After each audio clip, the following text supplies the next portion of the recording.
আল্লাহ বলছে এই রোজাকে আমি তোমাদের জন্য বাধ্য করেছি, তোমরা এটাকে থেকে দেখো, তোমরা এটা পালন করে দেখো, একটা মাস তোমরা রোজা রেখে দেখো, দেখো তোমাদের আল্লাহ ভীরুতা বাড়বে, দেখবে তোমাদের আল্লাহর সাথে সম্পর্ক ভালো হবে, দেখবে তোমাদের আল্লাহর সাথে পরিচয় হবে, দেখবে তোমাদের আল্লাহর পরিচিতি বাড়বে, দেখবে তোমাদের আল্লাহর প্রতি সন্তুষ্টি বাড়বে, দেখবে তোমাদের পৃথিবীর মূল্য তোমরা বুঝবে, দেখবে তোমরা পৃথিবী থেকে বিদায় নেওয়ার পরে কোথায় তোমরা যাবে তার মূল্যায়ন তোমরা করতে পারবে। একটা মাস রোজা রেখে দেখো।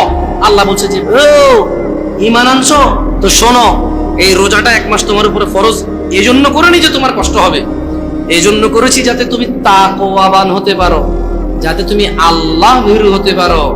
যেমন একজন ড্রাইভার ড্রাইভিং শিখায় কি মানুষকে অ্যাক্সিডেন্ট করার জন্য নাকি সুন্দর করে ড্রাইভ করার জন্য? একজন শিক্ষক বই শিখায় কি পড়ালেখা লেখে শিক্ষিত সুশিক্ষিত হওয়ার জন্য নাকি জঙ্গলি মূর্খ গাধাগর্দ হওয়ার জন্য?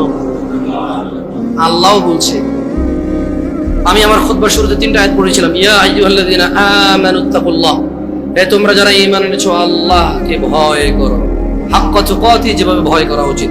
তারপর আমি আরেকটা আয়াত পড়েছিলাম, ইয়া আইয়ুহান নাসুত্তাকু রাব্বাকুম, হে মানুষরা তোমরা তোমাদের রবকে ভয় করো। এরপর আমি আরেকটা আয়াত পড়েছিলাম, ইয়া আইয়ুহাল্লাযীনা আমানু, হে তোমরা যারা ঈমান এনেছো ইত্তাকুল্লাহ ওয়া কুলু কওলান সাদীদা, তোমরা আল্লাহকে ভয় করো এবং সত্য কথা বলো।